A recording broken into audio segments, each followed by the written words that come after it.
హన్మకొండ జిల్లాలో మంతా తుఫాన్ ప్రభావంతో భారీగా వర్షం పడుతుంది. జిల్లా బస్టాండ్ పరిసర ప్రాంతాల్లో రోడ్లన్నీ జలమయమయ్యాయి. దీంతో ప్రయాణికులు తీవ్ర ఇబ్బందులు ఎదుర్కొంటున్నారు. హన్మకొండలోని పోచమ్మకుంట 54వ డివిజన్లో వరద నీరు ఇళ్లలోకి చేరి కాలనీ వాసులు తీవ్ర ఇబ్బందులు ఎదుర్కొంటున్నారు. ఇళ్లలో నీరు చేరడం వల్ల బియ్యం, కట్టుకునే వస్త్రాలన్నీ వరద నీటిలో మునిగిపోయాయని బాధితులు ఆవేదన వ్యక్తం చేస్తున్నారు. దీనిపై మరింత సమాచారం మా ప్రతినిధి మౌనీష్ అందిస్తారు.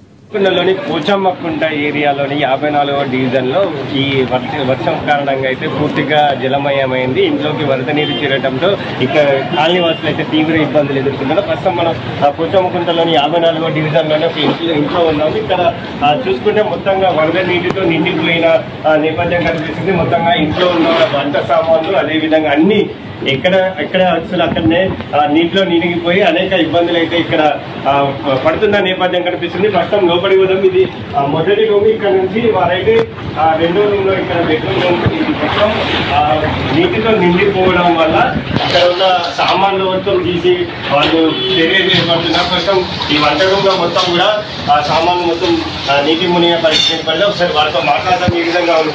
అమ్మ ఎప్పటి నుంచి ఈ పరిస్థితి ఎప్పటి నుంచి నెలకొంది? ఇంతకు ముందు ఏమన్నా ఉందా మీకు? ఇప్పటికి 3 సార్లు వచ్చింది. ఎప్పుడు ఇదే బాధ. అంటే ఎలాంటి సమస్య, ఎప్పటి నుంచి సమస్య తలెత్తింది మీకు? ఎప్పటికి ఇదే బాధ, ఎప్పుడు ఇదే బాధ. మాకు సంవత్సరానికి ఒకసారి ఇదే బాధ అవుతుంది. వర్షం పడ్డప్పుడల్లా ఇదే బాధ. ఎవరు వచ్చి చూసింది లేదు, పట్టించుకున్నది లేదు, చేసింది లేదు. మాకు ఇలాంటి పరిస్థితుల్లో పోయి మా అక్కల ఇళ్ళలో ఉండాల్సి వస్తాను. ఇవన్నీ మీద పెట్టుకొని పోయి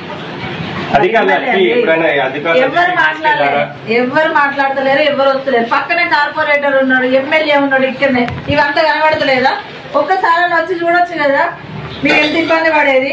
ఓట్లప్పుడు ఇల్లు తిరుగుతారని ఇలాంటి పరిస్థితులు ఎవరు రాదా? అంటే ఎప్పుడు ఇది వర్షాకాలంలో ప్రతిసారి ఇదే బాధ, ఎప్పుడు ఇదే బాధ. ప్రతిసారి ఇళ్ళకి నీళ్ళు వచ్చుడే. ఈ కాలనీ మొత్తం అట్లే ఉంది. అంటే ఇప్పుడు సామాన్లు మొత్తం పూర్తిగా నీటిలో నిండిపోయినాయి. అంటే ఖరాబ్ అయినాయి. చూడండి, మీరే చూస్తున్నారు కదా. ఖరాబ్ అయితే అంటే నీటి అంటే కూడా చూస్తారు కదా. బియ్యం అన్ని ఖరాబ్ అయినాయి. సామాన్లు అన్ని ఖరాబ్ అయితేనే కదా తీసి పక్కింట్లో ఇంట్లో ఏ ఇంట్లో పోయినా గివే నీళ్లు ఉన్నాయి. ఎక్కడని పెడతాం? అన్ని ఖరాబ్ అయితేనే కదా బయటకి పెట్టుకొని పోయేటట్టు. పరిస్థితి మోరీలను కట్టించిండు, నోడలు పోపించిండు, ఏం పోపించిండు, ఏం నీళ్ళు పోతాయి, ఏంది పరిస్థితి? రాత్రి పూట ఇళ్ళకి వస్తే ఏంది పరిస్థితి? ఈ పొద్దున్నాకనే ఇట్లుంది. తెల్లదాకా ఏం చేయమంటావు మమ్మల్ని? కార్పొరేటర్ అయినా ఎమ్మెల్యే ఎవరు వచ్చింది లేదు మా దగ్గర. ఎవరు మాట్లాడలేదు.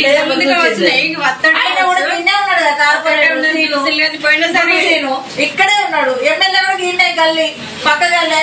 ఏం చూస్తానే ఏం చేస్తాను? 2 గంటల నుండి తిప్పబడతాను. నేను ఇంట్లోకి వస్తే చదవలేక మా అక్క కొడుకు, మా అక్క పిల్లలందరూ వచ్చి చదువుతా ఉన్నాం.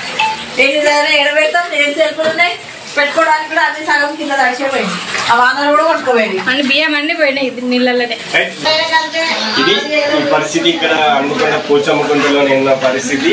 ఒక్కరోజు వర్షానికే పూర్తిగా జలమైన పరిస్థితి నెలకొంది. ఇక్కడ నివసించే వాసులు అయితే చాలా ఇబ్బందులకు ఎదుర్కొంటున్నారు. ఇక్కడ పక్కనే ఎమ్మెల్యే గారి ఇల్లు ఉన్నాయి, అదేవిధంగా కార్పొరేటర్ ఇల్లు కూడా పక్కనే ఉన్న నేపథ్యంలో వారు ఇంతవరకు వచ్చి చూసింది లేదు, ఎలాంటి సహాయక చర్యలు చేపట్టలేదు. గత కొన్ని రోజుల నుంచి ఇదే పద్ధతి, ఇదే జరుగుతున్నట్టు ఇక్కడ బాధితులు అయితే చెప్తున్నారు. ఇప్పటికే తిను బండారాల అదేవిధంగా ధాన్యం మొత్తం నీటిలో మునిగి అంత అల్లకూలమైన పరిస్థితి. అదేవిధంగా ఇలాంటి సామాన్లు కూడా కట్టుకునేందుకు బట్టలు, అదేవిధంగా తినడానికి తిండి లేక అనేక ఇబ్బందులు పడుతున్నామంటూ వారు ఇప్పటికే ఈ రూములు అన్ని ఖాళీ చేసిన నేపథ్యం కనిపిస్తుంది. ఇప్పటికైనా అధికారులు కళ్ళు తెరిచి ఇలాంటి బాధితులను ఆదుకోవాలంటూ వారైతే ఆవేదన వ్యక్తం చేసిన పరిస్థితి. కెమెరా పర్సన్ రమేష్ తో మౌనీష్, NN న్యూస్ వరంగల్.